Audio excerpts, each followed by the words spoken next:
হাওড়ার সাংসদ প্রসূন বন্দ্যোপাধ্যায় শীতলা মাতার সানযাত্রা উপলক্ষে বিভিন্ন ক্যাম্পগুলি ঘুরে দেখেন এবং তাদের দিকে সাহায্যের হাত বাড়িয়ে দেন। এই রকম একটি ক্যাম্পে ওনাকে সম্বর্ধনা জ্ঞাপন করা হয় এবং সেই ক্যাম্প থেকে আগত দর্শনার্থীদের উদ্দেশ্যে আমাদের প্রতিনিধি ঘন্টু গোপাল মণ্ডল তিনি কি বার্তা দিলেন দেখুন জিএম নিউজ হাওড়া। ভারতবর্ষের শ্রেষ্ঠ মহিলা বলে না, শ্রেষ্ঠ নেতা, তার নাম হলো মমতা ব্যানার্জি ছাড়া কেউ নেই। আমি ভাই দায়িত্ব নিই, মমতাদিকে সরিয়ে দিল ইন্ডিয়া সরিয়ে দিল মমতাদিকে। যদি ইন্ডিয়া থাকতো তাহলে কিন্তু ওরা জিততে পারত। এত বুদ্ধি, এত চিন্তা মহিলার। এইটা আমি বলছি, চ্যালেঞ্জ করছি, যদি ইন্ডিয়া হতেন উনি চেয়ারম্যান, তাহলে আমরা এই সিটটা ভালোভাবে পেতাম। তাহলে বাংলার সিট, ভারতবর্ষের সিট ছিল, তাকে দেওয়া হয়নি। এক্ষুনি করা হোক। আমি বলছি একজন এমপি বলি, ওনার এক্ষুনি করা হোক। এই জন্যই কি কংগ্রেসের কি বলবে? কিছু কি বলবো, আমাদের যে বাজেট দিয়েছে ওটা তো নিজে হলোই না। খালি এখে বললো এইটা টাকাটা সরিয়ে দিলাম, ওকে করে কিছুই হলো না। আমার জন্য কিছু হলো না। সবচেয়ে বেশি ক্ষতি করেছে আমাদের। 100 দিনের কাজ 1 পয়সার জন্য আমাদের বললো না। আর ওনারা বিরাট করে বললেন এবং লজ্জা পাচ্ছি, স্পোর্টসের ব্যাপারে কোনো খবর এলো না।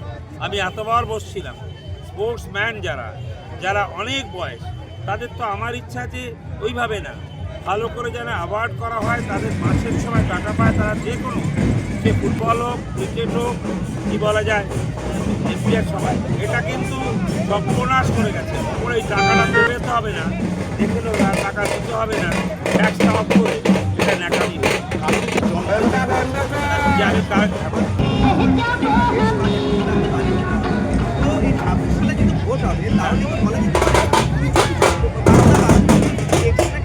অবশ্যই করবো, করা আছে, সব কিছু আপনারা জানেন।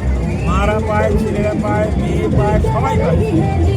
এরকমভাবে পারবে না। বাংলার সাথে, বাংলার মানুষের সাথে, আমাদের দলের সাথে আমি বলছি পারবে না। খালি ওরা দাঁড়িয়ে থাকে, কোথায় দেখা গেছে।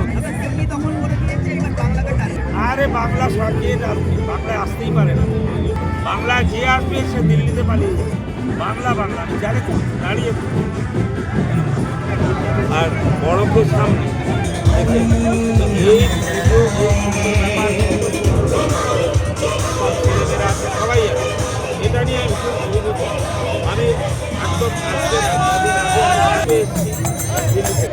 এটা আমার কাছে খুব বিরাট ব্যাপার। আমি দেখেছি যে আমাদের ছেলেমেয়েরা এখানে ছুটে আসে, আর এই ছোটাটা এক না, 100-200 বছর। তো মানুষের কাছে চায় মা ভালো করে, তারপর গঙ্গায় প্রণাম করবে, মাকে নিয়ে পুজো করবে, করে আসবে। আমরা তার সঙ্গে আছি, কোনো অসুবিধা নেই। আমি তো ভাবি যে এইসব সুন্দর ব্যাপার বাচ্চারা করে, ছেলেরা করে, তার মধ্যে তো কিছু আছেই।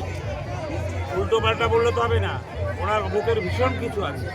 মায়ের আশীর্বাদ এবং আমরা সব ভালোভাবে দাঁড়াচ্ছি, চলছি, করছি। এটা বিরাট ব্যাপার আমাদের। আমি হাওড়ায় 14 বছর এসেছি, 14 বছরই ওই 14 দিন আমি এসেছি। তার আগে থেকে বহু কাজ হয়েছে, কত দিয়ে সব হয়েছে।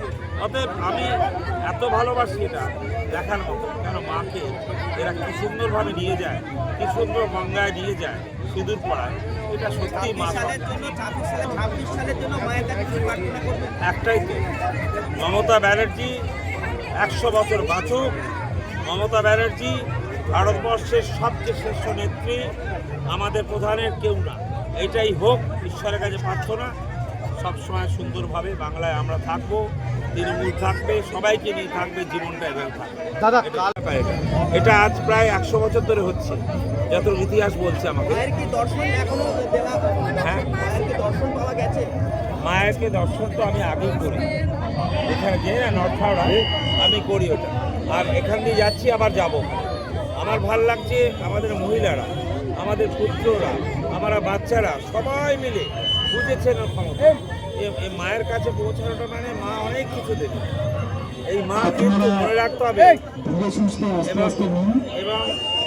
এবং আমার কথা হচ্ছে, যতটুকু আমার বুদ্ধি জ্ঞান, হ্যাঁ, এখানে এসে, যে মায়ের কিন্তু মেয়ে আছে, মায়ের মেয়েকে একদমই বার করবে না, তাহলে কোথায় চলে যাবে কোনো ঠিক নেই। এটা ইতিহাস।